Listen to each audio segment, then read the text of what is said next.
ギャラリ Alright, we are here with the famous Kevin.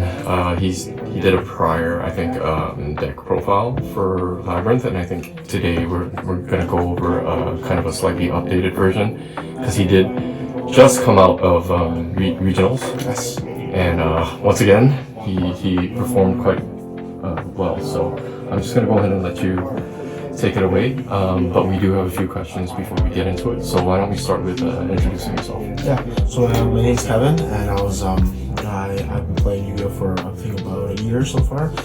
In the last regionals, last weekend, in the Burnaby WCQ regional, I came out top 20, top 32, placed 20th in the regional out of 130 people. And I just want to showcase my deck with you guys as well today. Okay, so before we get into this, I noticed you had the World Champion qualifying sleeves, you had the playmat, so you're pretty geared up. I guess one thing that we want to know is how much? What are the digits for all of it? Alright, so yeah, for the World Champions qualifier sleeves, I actually got them in Texas when I was participating in the national event. They gave it to all the entry people that qualified to the event, but you have to win an OTS or a regional. And for this one, it was the one I won in the post LEDE format regional, where I got top 8, and this was the prizing. Yeah, for my deck rundown, I have a lot of collector's rares, QCRs.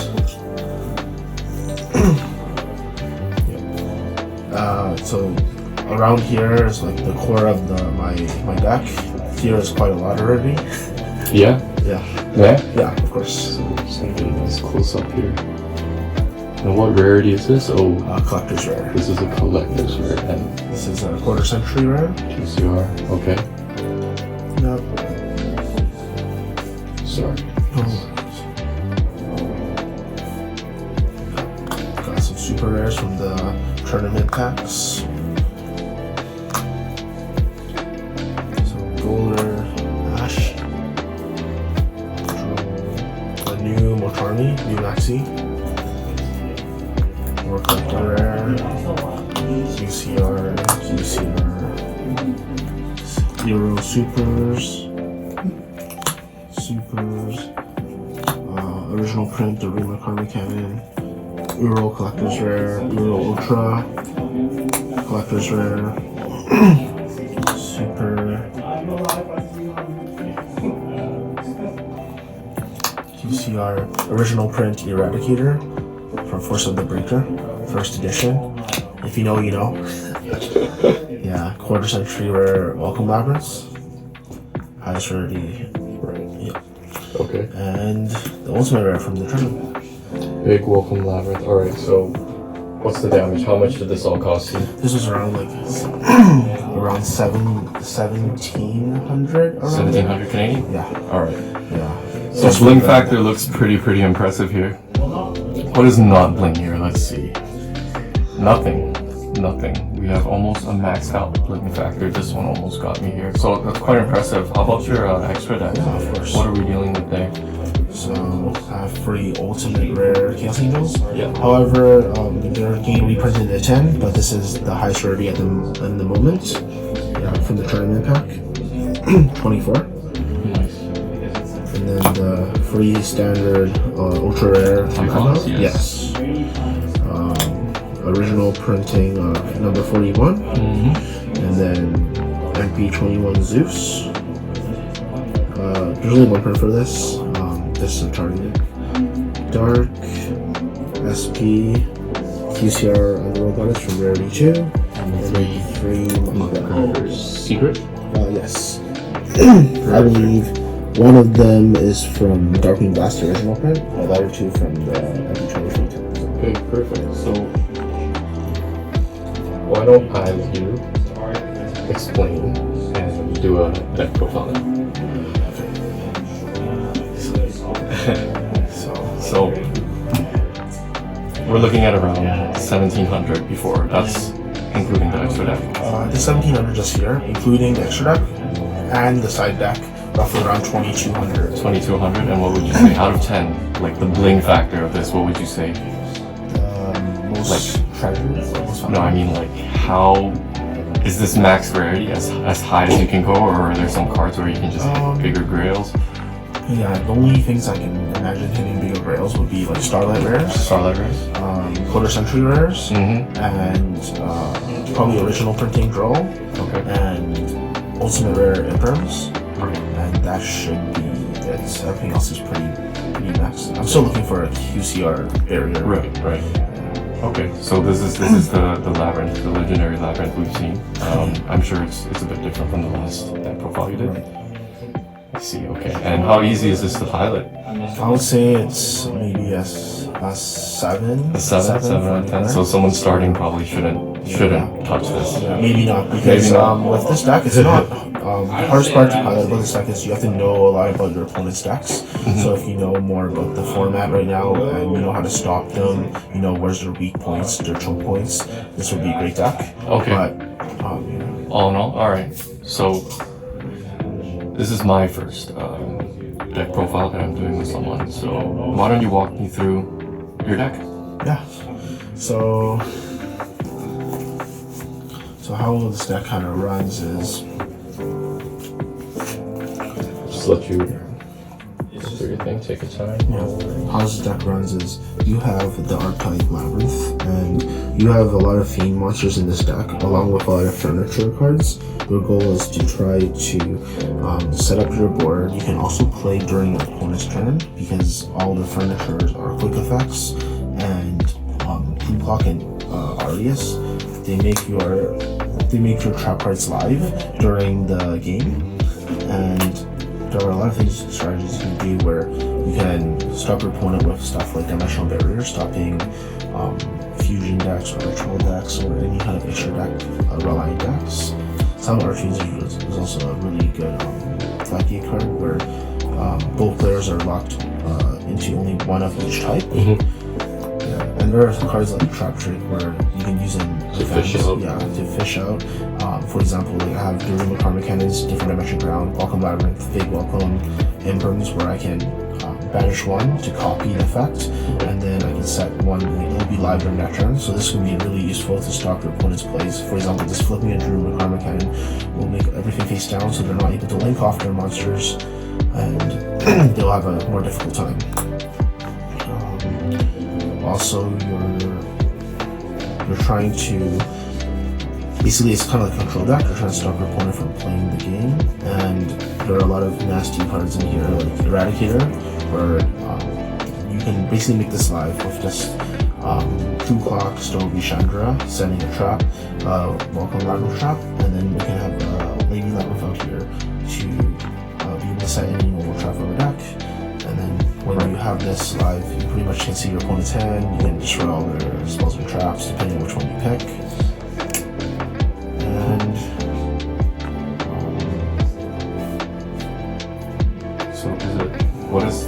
I know this came out recently. Yes. So what role does this play in your deck? The reason why I'm running one here, I have 2 in my side.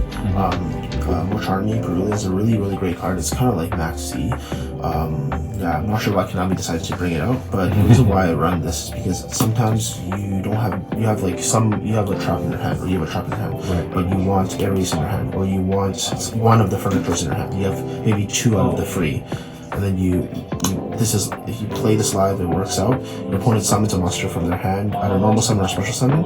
You're able to draw 1 card. So that 1 card advantage, you might be able to get the 1 coup clock you need. Yeah, and then you have the 1 coup clock, you can full combo. Okay. And or like I said earlier, you might have this in your hand, or you might have this in your hand. You just grab this. Then during your main phase, you can just send this from hand to graveyard, set this, and you stop your opponent. Okay, so I guess we have a few questions that we just want to get the full details on for anyone looking to build something like this. How many cards is this? Right now I'm running 44 cards in the main. 44 cards in the main, and how many in your extra? Maxed out? 15 max. 15 max? Okay. Now, question. When you side, do you remove or do you just add? For my side, I always have to match the ratios. So since my main deck is 44, I'll have to side some of my cards, take out some, put some, to make it back the same amount. Okay, so I guess the next question is which ones would you take out on your side? I usually would take out. Would be the first to go. Yeah. For example, I'm going second. I win the first round. They want to go first, I go second. I would usually assume that I would be going second, and I will be taking out, depending on the deck. Yeah. If they're like a shifter deck, I'll take these out for sure. But most of the time, I'll be taking out this, because this won't really help me going second. I'll take these out. I'll take this out because this only works going first usually, and I might be taking out one Ariana out of the free, and one Chandra, because this one can summon back itself. This one goes to hand, so I'll take out one, this, and I'll be putting in more hand traps, and also I'll be putting in my lava golems. Right. So you run on your side. Yeah. So I guess that's a total of 44. Before we talk about size and extras, I can see that 3, 4, 5. How many traps are we running here? 9, 10, 12, 13, 16, 17, 18, so 19, just under half. And when you say you side, the first 3 to go is these 3. There's one of them, that's why I caught or 1 or 2 of the Arianas, right? Yeah, I'll put out a few engine, take out these, and then I'll throw in 2 more of these. Okay. So let's keep it moving. What's next here? I guess should we go through the? Yeah, for sure. Let's put these aside here. Just make some room for your size. That's okay. Yeah.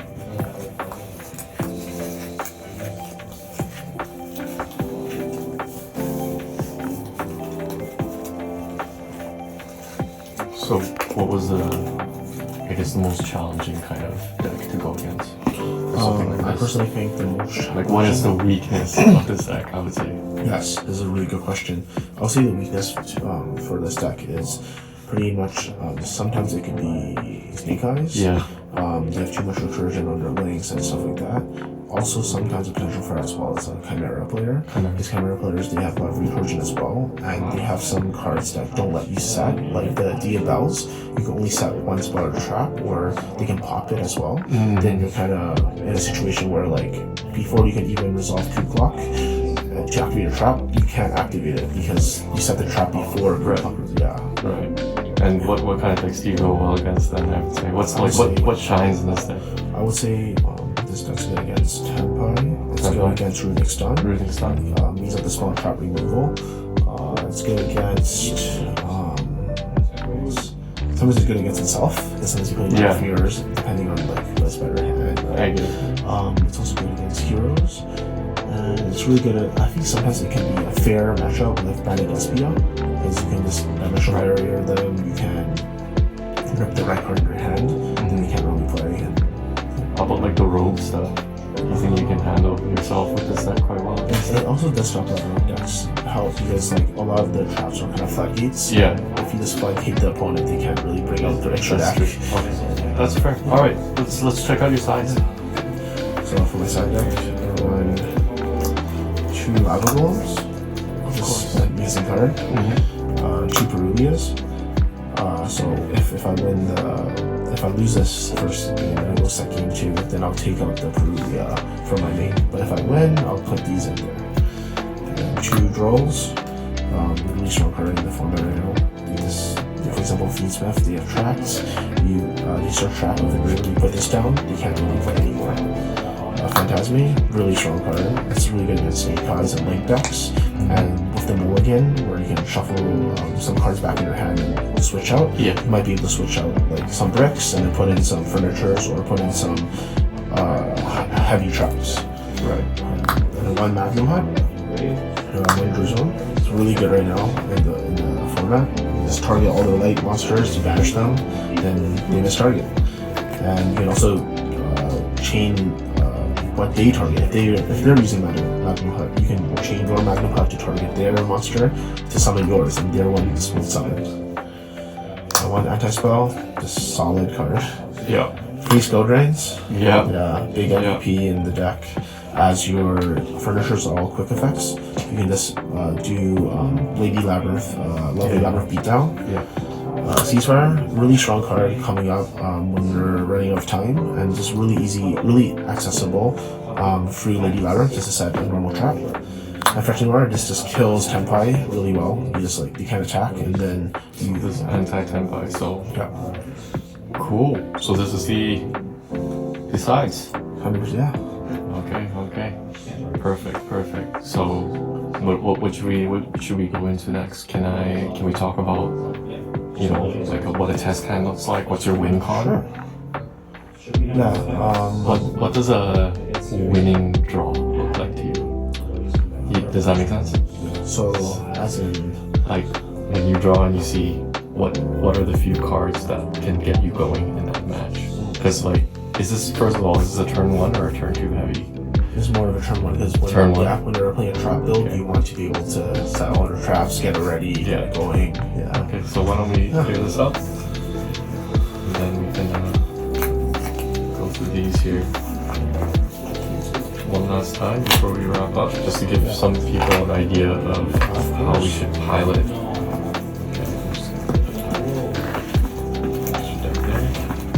Now let's just see a test hand. Yeah. Is that cool? Of course.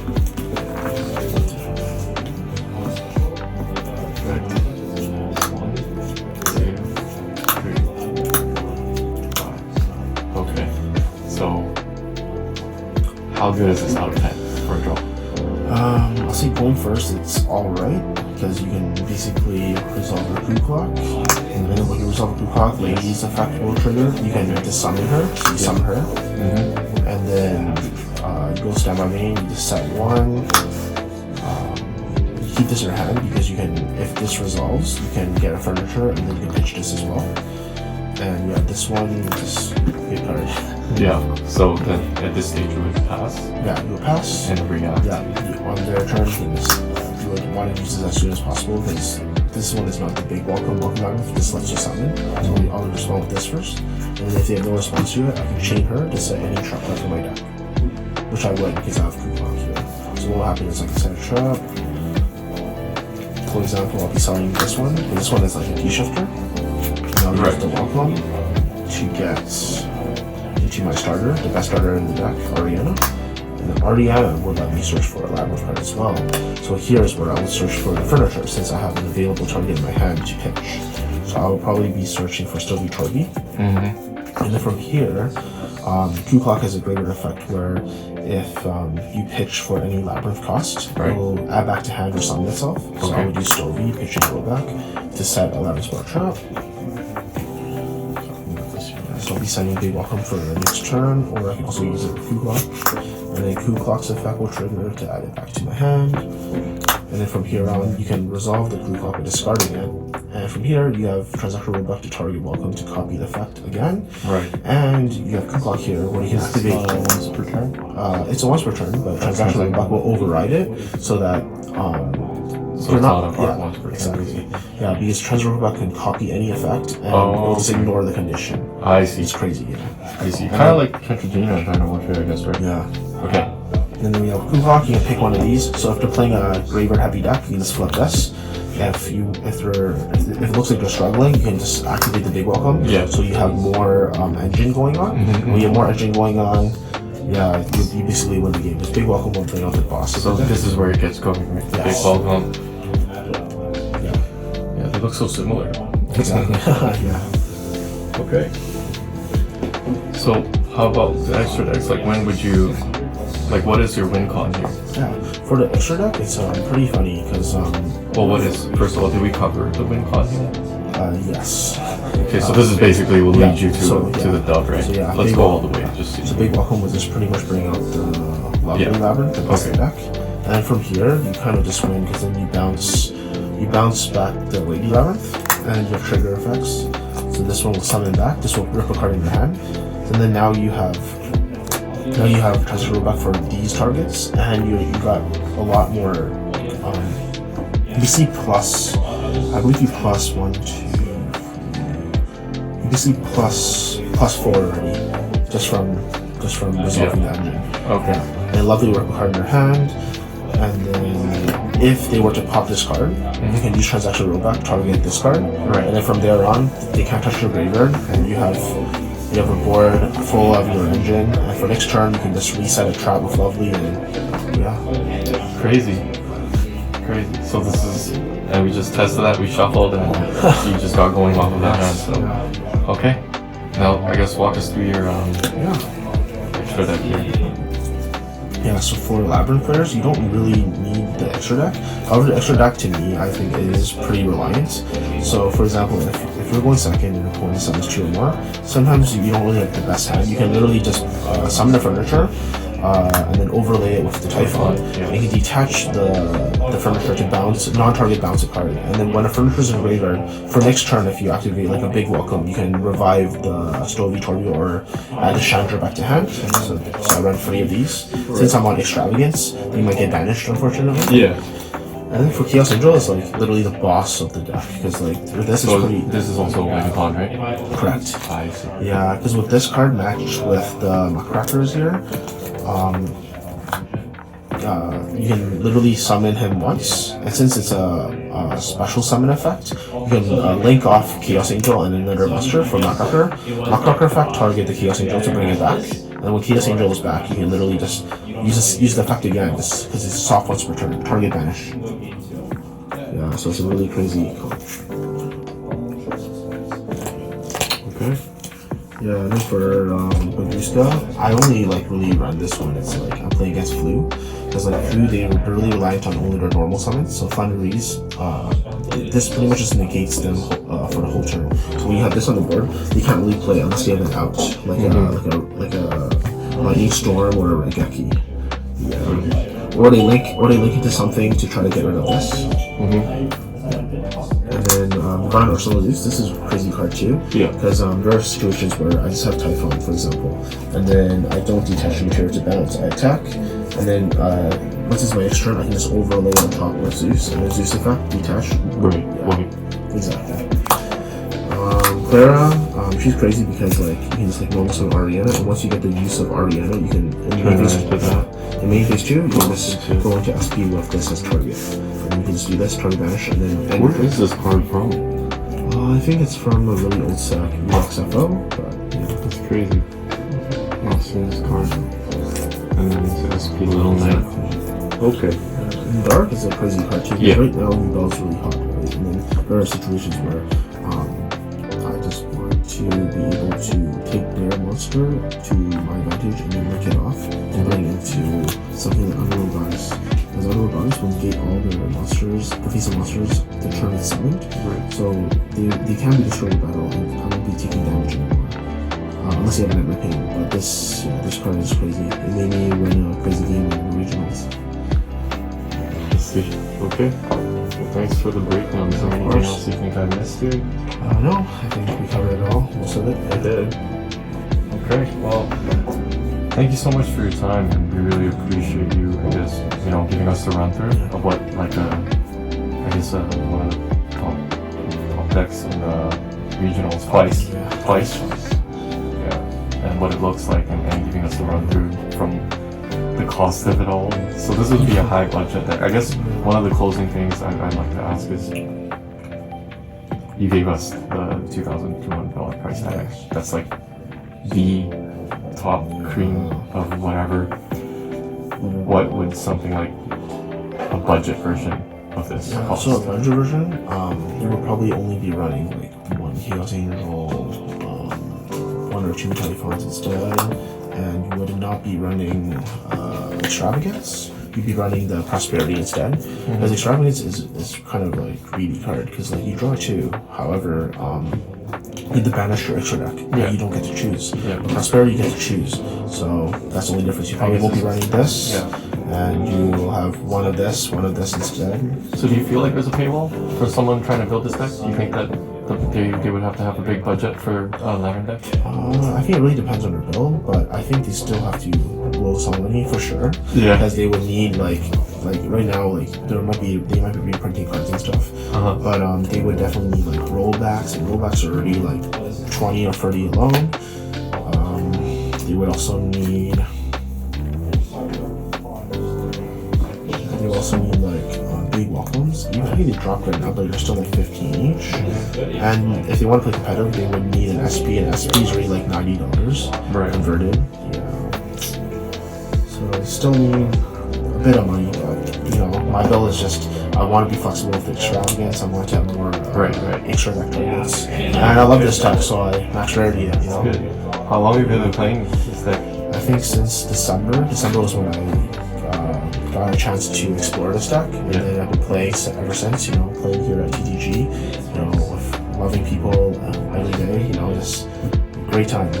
Perfect. Okay, so I guess we get to the part where we can do shout outs. Is there any shout outs that you wanted to give? Yes, for sure. Great shout out, you know, to Chris TTG, the owner of the store. You know, he's really helpful, really caring for everyone here, and I would advise you guys to come here as well.